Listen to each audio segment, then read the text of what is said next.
Bonjour à tous et bienvenue sur la chaîne Easy Learning. Aujourd'hui, nous allons aborder un sujet très important et pratique. Comment parler de sa santé et communiquer chez le médecin en anglais. C'est une compétence essentielle, que vous soyez en voyage, expatrié ou simplement pour enrichir votre vocabulaire. Alors, prenez de quoi noter, c'est parti. Commençons par le commencement. Prendre un rendez-vous. En anglais, on dit « to make an appointment ». Vous pourriez appeler et dire « Hello, I'd like to make an appointment to see a doctor ». Bonjour, j'aimerais prendre rendez-vous pour voir un médecin. On vous demandera peut-être « Are you a new patient ?» Êtes-vous un nouveau patient? Ou encore « What's the reason for your visit ?» Quelle est la raison de votre visite? Une fois au cabinet, vous parlerez à la réceptionniste, the receptionist. Elle pourrait vous demander votre health insurance card, votre carte d'assurance maladie. Ensuite, vous attendrez dans la waiting room, la salle d'attente, jusqu'à ce que le médecin ou l'infirmière, the nurse, vous appelle. Maintenant, parlons des symptômes, symptoms. C'est crucial de savoir les décrire. Pour une douleur, on utilise le verbe to have, suivi de a pain in ou on ache. Par exemple, I have a headache pour un mal de tête, a stomach ache pour un mal de ventre, a toothache pour un mal de dents, ou encore a backache pour un mal de dos. Si la douleur est plus générale, vous pouvez dire I have a pain in my shoulder. J'ai une douleur à l'épaule. Pour décrire la douleur, voici quelques adjectifs utiles. Sharp pain pour une douleur aiguë, dull ache pour une douleur sourde et throbbing pain pour une douleur lancinante. Par exemple, I have a sharp pain in my chest. J'ai une douleur aiguë dans la poitrine. C'est une information très importante pour le médecin. Passons aux autres symptômes courants.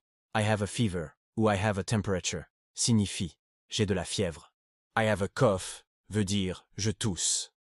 S'il s'agit d'une toux sèche, c'est a dry cough, et une toux grasse, a wet cough ou a productive cough.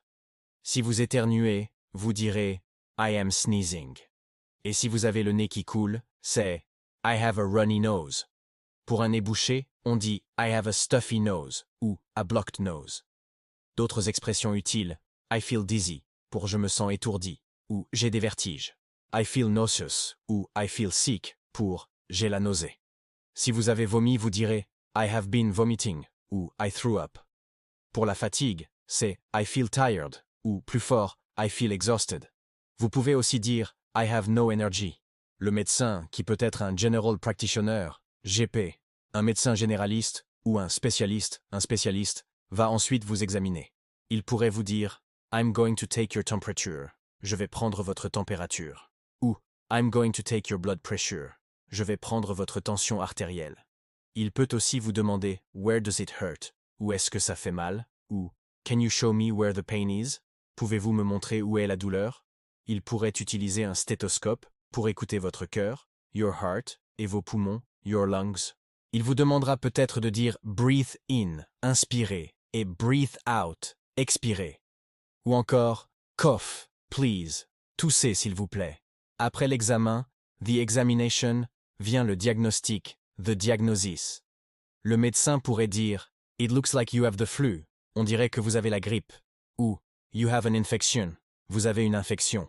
Par exemple, une ear infection, une otite, ou une throat infection, une angine. Pour un simple rhume, c'est « a cold ».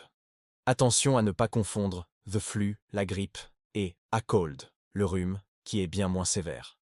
Une fois le diagnostic posé, le médecin va vous proposer un traitement, a treatment. Il peut vous donner une ordonnance à prescription. Avec cette ordonnance, vous irez à la pharmacie, qui se dit pharmacie ou drugstore. Le médecin dira par exemple « I'm going to prescribe you some antibiotics ». Je vais vous prescrire des antibiotiques. Ou « You should take these pills 3 times a day ». Vous devriez prendre ces comprimés 3 fois par jour. Sur l'ordonnance, vous trouverez des instructions. Take with food signifie à prendre pendant les repas. Take on an empty stomach, c'est à jeun. Before meals, avant les repas, et after meals, après les repas. Le pharmacien, the pharmacist, pourra vous donner plus de détails. Les médicaments, médecines ou médications peuvent être des piles ou tablets comprimés, du sirup, sirop ou des eye drops, gouttes pour les yeux. Parfois, aucun médicament n'est nécessaire. Le médecin peut simplement vous donner des conseils. You need to get some rest. Vous avez besoin de vous reposer. Ou you should drink plenty of fluids. Vous devriez boire beaucoup de liquide, comme de l'eau ou du thé. Récapitulons quelques spécialités médicales. Un cardiologue est un cardiologiste. Un dermatologue, un dermatologiste. Un pédiatre, un pédiatricien. Si vous avez un problème de vue, vous irez voir un ophtalmologiste, un ophtalmologue.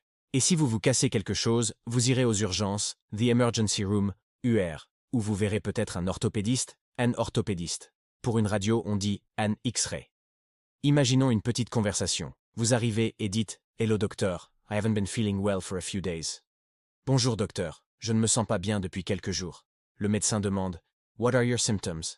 Vous répondez « I have a sore throat, a cough, and a slight fever. » J'ai mal à la gorge, je tousse et j'ai une légère fièvre. Il vous examine et dit « It seems like you have a throat infection. I'll give you a prescription for some antibiotics. » Il semble que vous ayez une angine. Je vais vous faire une ordonnance pour des antibiotiques. C'est beaucoup d'informations. Alors n'hésitez pas à regarder cette vidéo plusieurs fois pour bien mémoriser tout ce vocabulaire. Le plus important est de ne pas paniquer. Parlez lentement, utilisez des phrases simples et n'ayez pas peur de demander au médecin de répéter « Could you please repeat that ?» Voilà pour notre guide complet sur le vocabulaire médical en anglais. J'espère que cette vidéo vous sera utile et vous donnera plus de confiance pour gérer les situations de santé à l'étranger. La santé est primordiale, alors savoir en parler est une compétence précieuse. Merci beaucoup d'avoir regardé cette vidéo sur Easy Learning. Si vous avez trouvé ce contenu utile, n'oubliez pas de laisser un pouce bleu, de vous abonner à la chaîne et d'activer la cloche pour ne manquer aucune de nos prochaines leçons. Si vous avez des questions ou des suggestions pour de futurs sujets, laissez-les dans les commentaires ci-dessous. Prenez soin de vous et à très bientôt pour une nouvelle vidéo. Bye!